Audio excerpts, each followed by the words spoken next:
اعوذ باللہ من الشیطان الرجیم بسم اللہ الرحمن الرحیم اللہم صلی علی سیدنا و مولانا محمد و علی آلہ و اصحابہ وسلم۔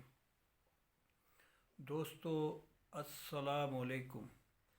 دوستو، جو آج میں آپ کی خدمت میں ویڈیو کلپ لایا ہوں، یہ آج میں آپ سے شیئر کروں گا کہ اصیل کو کیسے چیک کرتے ہیں، تاکہ جو دوست احباب جانچ پڑتال میں لگے ہوئے ہیں اور جو کسی کی بریڈ کو جا کے دیکھتے ہیں، چاہے خریدنے کی نیت ویسے شوق جو دیکھنے احباب ایک دوسرے کے پاس جاتے ہیں، تو اس میں سب سے پہلے آپ نے کرنا کیا ہے کہ جب بھی مرغا پکڑیں یا مرغی پکڑیں تو اس کی آنکھ کا آپ نے بغور مطالعہ کرنا ہے۔ اگر اس کی آنکھ چاہے نر ہو چاہے مادہ ہو، اگر وہ شاندار ہو، جس طرح کے سوشل میڈیا پہ مختلف احباب نے چیزیں لکھی ہوئی ہیں، میں نے بھی کوالٹیز ڈسکس کی ہیں اپنے چینل پہ، تو اس میں آپ نے یہ دیکھنا ہے کہ کاکی چھوٹی ہو، آنکھ وائٹ ہو اور اس کے بیچ میں باریک ڈورے ہونے بہت ضروری ہیں، اشد ضروری ہیں۔ تو وہ ڈورے آپ کو پتہ ہے کہ پتلی سے پہلے ختم ہو جائیں، جو آنکھ کے بیچ میں کاکی ہوتی ہے۔ کاکی کا پھیلاؤ نہیں ہونا چاہیے، کاکی باریک ہونی چاہیے، اور ایسے ہوگی آنکھ کہ جیسے پیچھے سے کسی نے لائٹ لگا دی ہو، لائٹ نکلے گی۔ اگر اس پرندے کو آپ ایسے پکڑ کے اس کی آنکھ کو روشنی میں، سورج کی روشنی میں دیکھیں گے تو وہ آپ کو چمکتی ہوئی نظر آئے گی۔ تو وہ چمکتی آنکھ جب آپ کے سامنے آئے گی تو پھر آپ کو اس کی کوالٹی کا پتہ چل جائے گا کہ یہ پرندہ اب آگے اس میں دیکھیں۔ بھائیو، چاہے جس کلر میں ہو، آنکھ ہی بتاتی ہے کہ یہ اس میں اصیلت کتنی پائی جاتی ہے۔ آنکھ سے شوقین حضرات اس میں جو خامی، کمی، کوتاہی ہوتی ہے، جو پیچھے سے شوقین حضرات اس میں مکسنگ کر کے لا رہے ہوتے، تو وہ واضح طور پہ دیکھنے والا سمجھ جاتا ہے کہ اس میں کیا چیز کی کمی رہ گئی ہے۔ تو مرغبانی بھائیو دیکھو کہ اس ہمارے دیس میں، پاکستان میں مرغباز اکثریت ہے۔ مرغبان حضرات بہت قلیل ہیں، بہت مختصر ہیں، جس طرح آٹے میں نمک کے برابر ہیں۔ تو اس کی وجہ بھی یہی ہے کہ مرغبانی نہایت ہی مشکل ترین عمل ہے۔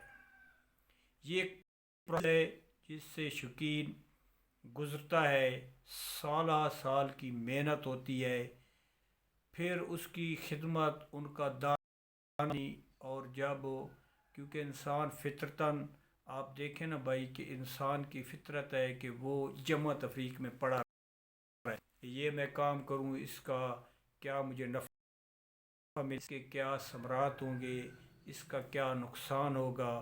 تو جب حضرات شوق میں پڑھتے ہیں، شوق ان کو پڑ جاتا ہے، کسی کی باتیں سن کے، کوئی چیز دیکھ کے، یا دوست احباب ایک کو شوق لگا تو اس سے آگے ٹرانسفر ہوا دوسرے دوست میں، پھر باتیں سن کے اکثریت کا شوق پڑ جاتا ہے۔ میں نے مشاہدے میں آئے ہیں، میں نے دیکھے ہیں کہ وہ بالکل جنون کی حد تک ان کا شوق آ جاتا ہے، لیکن کچھ عرصہ بعد ان کے جراثیم جو ہوتے ہیں شوق والے، وہ آہستہ آہستہ کم ہونا شروع ہو جاتے ہیں، پھر وہ کسی اور شوق میں پڑ جاتے ہیں۔ یہ ایک علیحدہ بحث ہے بھائی۔ تو مرغبان حضرات کو بہت مشکلات کا سامنا کرنا پڑتا ہے بھائی۔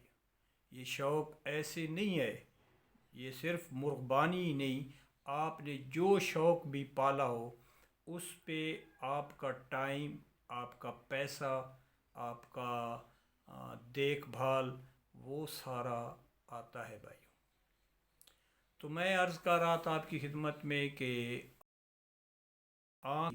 تو پھر اس کا آپ فیس دیکھیں، اس کی نوک کی موٹائی دیکھیں، اصیل جو اچھا ہوگا اس کی نوک کبھی بھی بھائیو باریک نہیں ہوگی، پتلی نہیں ہوگی، موٹائی میں ہوگی، اور ایسے آگے سے ایسے کر کے تھوڑی سی نیچے کو آئے گی، اس میں گول ہو کے نیچے آئے گی، سیدھی نوک والا اصیل فائٹر تو اچھا ہو سکتا ہے، لیکن وہ اس کیٹیگری میں نہیں آئے گا کہ آدمی کہے کہ یہ نوک سے لے کے دم اور نیچے ناخن تک زبردست ہے۔ تو نوک کی موٹائی ہو گئی، اس کے علاوہ فیس کی گولائی، فیس کی خوبصورتی، اوپر پہ اس کا تاج دیکھتے ہیں شوقین۔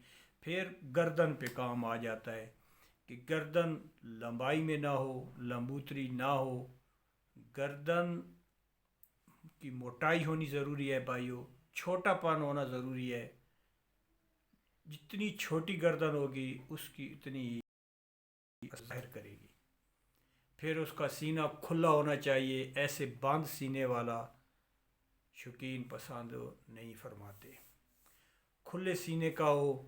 پھر اس کے جو سائیڈوں والے پلے ہیں وہ جوڑوں سے نکلے ہوئے ہوں، وہ کام نہ ہوں، وہ جوڑوں سے پیچھے اگر رہ جائیں گے، جو اوپر رکھیں گے مرغے، تو وہ مرغبانی میں اس کو کیا کہتے ہیں کہ ایک نقص سمجھا جاتا ہے۔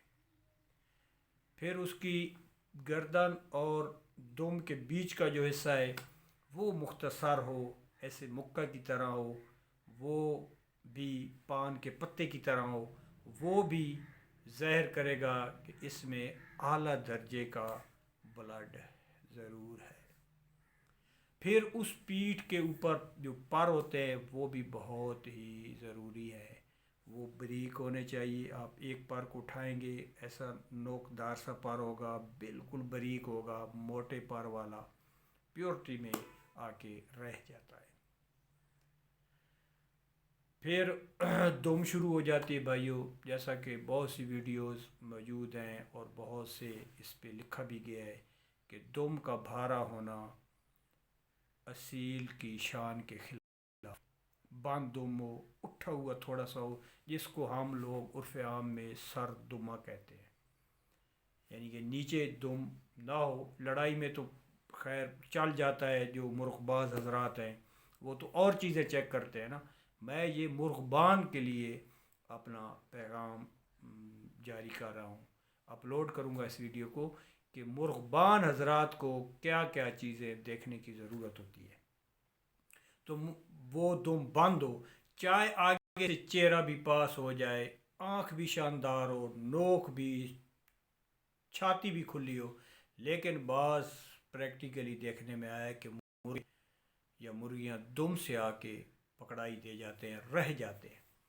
پھر شوقین حضرات جو ہیں، جو پرانے شوقین جو گزر گئے، جو ایون ابھی 30 35 40 سال سے 25 30 سال سے جو اس پہ ورک کر رہے ہیں، جنہوں نے دیکھے ہوئے تھے پرانے، پکڑتے ہیں جو ساری چیزوں پہ پورا اتر آتا ہے، تو پھر وہ دیکھتے ہیں کہ اس کا کلر کیا ہے، کیونکہ دوستو مشہور و معروف جو پاکستان میں کلرز ہیں، یا ایون کہ انڈیا ہی کہہ دیں، یا شوقین حضرات میں جو پسند کیے جاتے ہیں، پہلے نمبر پہ جس کو آپ لوگ ہم کھجوریا کہتے ہیں، کھجوری رنگا، اور دوست احباب لاکھا بھی کہتے ہیں، گہرا کلر ہے، گہرا لال کلر، وہ پہلے نمبر پہ آتا ہے۔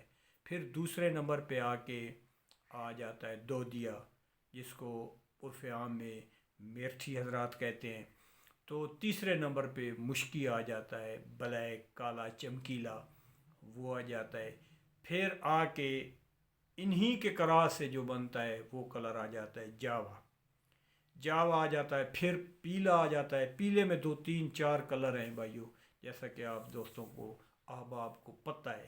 شیرزہ بھی کلر آ جاتا ہے جب ان کا آپس میں لال اور سبز کا کراس کے نتیجے میں جو کلر آتا ہے وہ شیرزہ کہتے ہیں، اس کو شیرزہ پن آ جاتا ہے. وہ کلر بھائیوں پسند کیا جاتا ہے. بعض شوقین اس کو لائک نہیں کرتے اور بعض کو انتہا درجے کا وہ پسند ہے. پہلے شوقین بھی پسند کرتے تھے، اب بھی وہ کلر ماشاءاللہ آ جاتا ہے کبھی کبھی. تو وہ اس میں پھر وہ پکڑ کے دیکھتے ہیں کہ یار یہ ساری کوالٹیز میں پورا آ گیا. تو اب اس میں رہ کیا گیا کہ اس میں اب کراس چیک کریں کہ یہ بلیک کس میں شامل ہو گیا، یا جس کو آپ امروہہ کہتے ہیں امروہہ ہے، اس میں کتنی پرسنٹیج میں ہے، یا در چلا گیا کیا کہتے ہیں اس کو میرٹھی میں آ گیا. تو یہ پھر شوقین پہ ڈیپینڈ کرتی ہے کہ اس نے اس کی سالہ سال کی محنت ریاضت اور وہ پریکٹیکلی دیکھے، استاد صاحبان سے سیکھا، تو وہ پھر ججمنٹ کرتا ہے کہ یار اس میں کیا کیا بلڈ شامل کیے گئے ہیں، کیا کیا کلر شامل کیے گئے ہیں. ہوتے تو سارے ہی اصیل ہیں، یہ اصیل کی کیٹیگریز ہیں درجہ بدرجہ.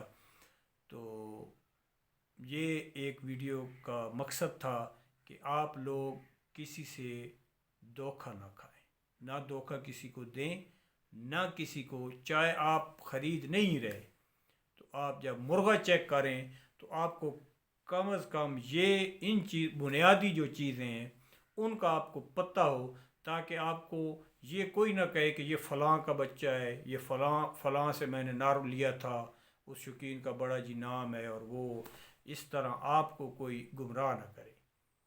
تو دوستو دعاؤں کی درخواست ہے، اللہ پاک آپ سب کو اپنی حفظ و امان میں رکھے اور ہم سب کے گناہوں کو معاف فرمائے، ہمارے ساتھ فضل اور رحمت والا معاملہ فرمائے.